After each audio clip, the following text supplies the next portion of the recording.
So Tyler Lockett had a monster game last night. 15 catches, 200 yards, 3 touchdowns. Joined our guy Brandon on an elite list of guys with at least 15 catches, 200 yards, and 2 TDs in the last 20 years. All right, Brandon, what did you make of Lockett's monster night last night? Wow, that's shocking. I appreciate the love, guys. I think you guys are the only ones on TV to show my career any love. I appreciate y'all so much. Look, man, they're special. I spent my last year in Seattle. Absolutely enjoyed my time there. Ultimate competitors. And Tyler Lockett, the thing that makes him special is he catches everything. These catches are difficult. Mike Vick will tell you this. The touchdowns, the third down conversions. This dude has some of the best hands in football. It's time for us to give this guy respect. Phenomenal. All right, good stuff. Big game, although they didn't pull it out at the end. Bucks and Raiders, let's move on. Tom Brady showing up last night. Threw 4 touchdowns, ran for another, and threw for 369 yards. And when the Raiders made it a game in the second half, Brady and the Bucks exploded. 3 fourth-quarter touchdowns. Bucks get the big win. They hang on to first place in the NFC South. Mike Vick back with us. Mike, you never once wavered. You knew Brady would be GOAT like this season. Is it time for the Brady doubters to admit that he's still one of the best? Hey, I told my man Nick on numerous occasions, that the GOAT is the GOAT, man. He's going to find a way to beat you or come get you at some point or another. And Nick always say, I can say no wrong about Tom Brady. And today I'm going to talk about all the things that he did right yesterday. He found all the receivers that he was supposed to find. 9 different receivers caught passes. And if you look back at the New England Patriots over the years when Tom Brady was at the helm, they always hit a rough patch early in the season. They might start out, win 2 games, and then they might lose 2, and then it was, is Tom Brady losing it? Is it time for him to move on? And then they put together another string of wins of 4, 5, or 6 wins in a stretch. And this is that stretch right now for Tom Brady. Too many great minds around right now around him. Brian Leftwich, Bruce Arians, and a bunch of playmakers, stepping up at the right time. So, the emergence of Gronk, Scotty Mills, as you can see on the screen, these guys are clicking on all accord, and Tom is going to continue to get better and better, and it's going to get even greater. This might be the greatest show on grass when it's all said and done. Especially once AB arrives, and that's a story for that's a different topic. But Tom, he's playing good football, and right now I don't see him slowing down. I only see the team continuing to get better and the offense continuing to get better.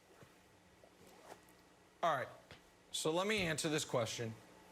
So what I could say is, yeah, Tom Brady was great yesterday against, the 28th ranked pass defense, a team that's 30th in the NFL in sacks, and I want to see him do it against a better team. But I'm not going to be wildly unfair the way you guys just were about Baker. I'm going to go out on a limb and say 5 touchdowns against anybody is great. Tom Brady was great yesterday. He was great early. The pass at the end of the first half was perfect. And getting a touchdown there is such a gut punch to the Raiders. And then, when it looked like the Raiders might be back in the game, when it was 24-20, Brady blitzed him again. The unequivocal, unabashed praise for what Brady did yesterday. Now, do I think he's one of the best quarterbacks in football still? I do not. However, where I can admit I was wrong was going into the Bears game, I said I thought the Bucs were going to go 1-2 or 0-3. Not only did they not go 1-2 or 0-3, they went 2-1, and the 2 wins were in blowout fashion, and the 1 loss was by 1 point against the Bears when Brady forgot the down, and so they could have won that game. So I do feel like it is time for me to admit I have underestimated the Bucs to a degree, and that Brady was brilliant yesterday. Now, do I think Brady is going to be vintage Tom? No. Do I think that he's going to have a lot of performances like this? No. But this was the single best football game, Brandon, I've seen him play since Week 3, 2017 against a rookie Deshaun Watson.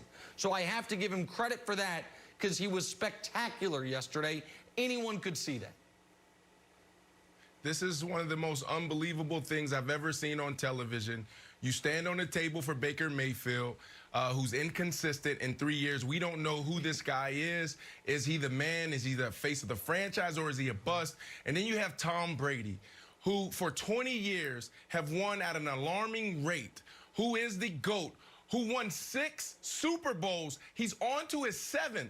Those are basketball numbers. Most guys dream to play football for 6 years. He's won 6 Super Bowls, and you refuse to give this man credit. We talk about the Bucks, you blame it on Brady. We talk about Brady, you talk about the Bucks. Nick, I don't know what else he needs to do to convince you. I am convinced that you will never, ever give him love. So, Vic, I'm going to speak to you. Wiles, I'm going to speak to you on this. You got to think about what he's done this year. The first 2 games, 3 touchdowns, 3 interceptions. Since then, 15 touchdowns, 1 interception in the last 5 games. The last time he's done that and went on a 5-game streak was 2007, 2010 when he won MVP. I would say that Russell Wilson gave Tom Brady little room to come in this MVP discussion. Wow.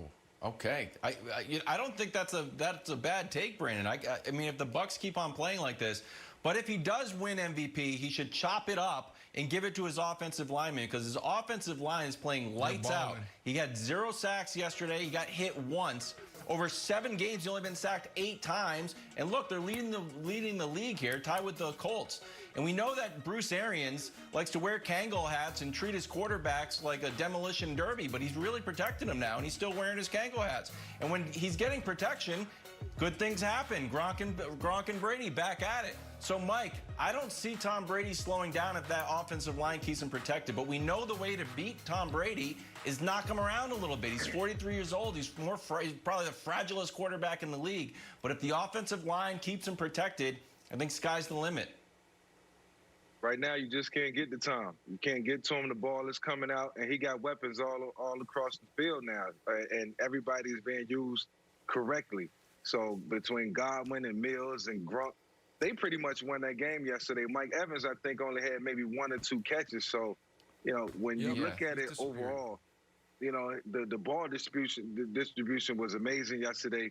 And Tom found all the receivers that he was supposed to find at the right time. He didn't have to hold on to the ball. He wasn't trying to stretch the field. And the game was easy for him.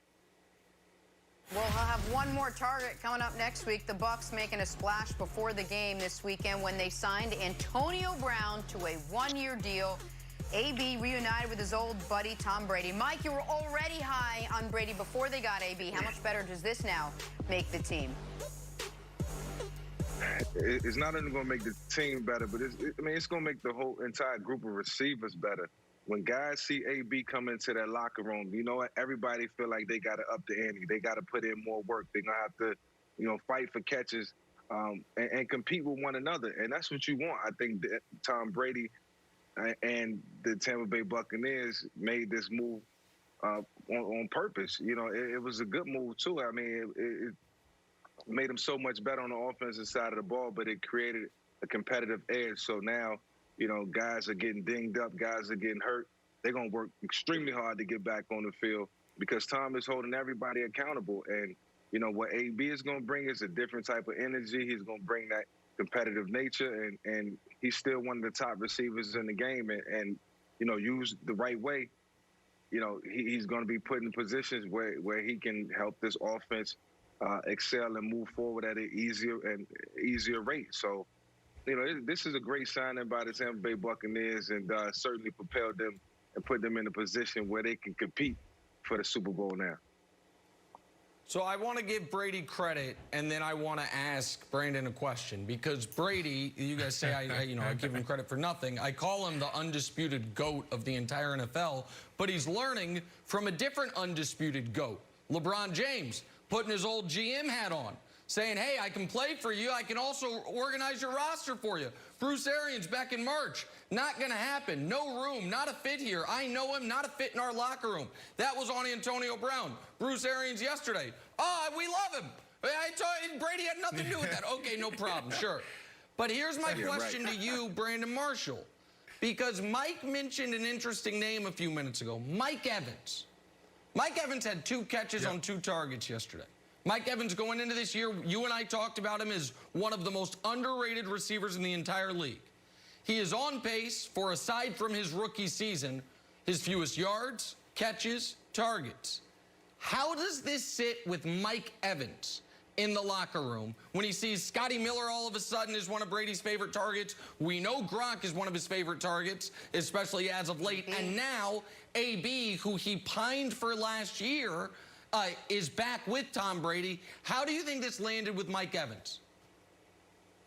Well, number one, when you look at the stats, he's banged up. So a smart receiver understands that production will be down. 2, look at what Bruce said also in that press conference. What did he say? He said, I love Mike Evans because he never complains. He never asks for the ball. He just wants to win. 3, a smart receiver, and this is what my uncle told me when I went from running back to wide receiver in the 8th grade. He said, look, you're only as good as the receiver on the other side. And right now, all 3 of those guys are banged up. They're top 3 wide receivers. So Mike Evans, if he wants to win, if he wants to actually be better as an individual, then he needs Antonio Brown on the other side. For me, I always try to make sure Eddie Royal was balling in Denver, Brian Hartline and Devon Best in Miami, Eric Decker. That was always my goal, was how do we be the best duo in the NFL? So I think this is great for Tampa, and it's going to make everyone better, just like Vic said. All right, well, the team AB was rumored to be going to, the Seahawks. They had their hands full of Cardinals last night. This was one heck of a game. You got Russ, you got Kyler. All that to be discussed next. First things first.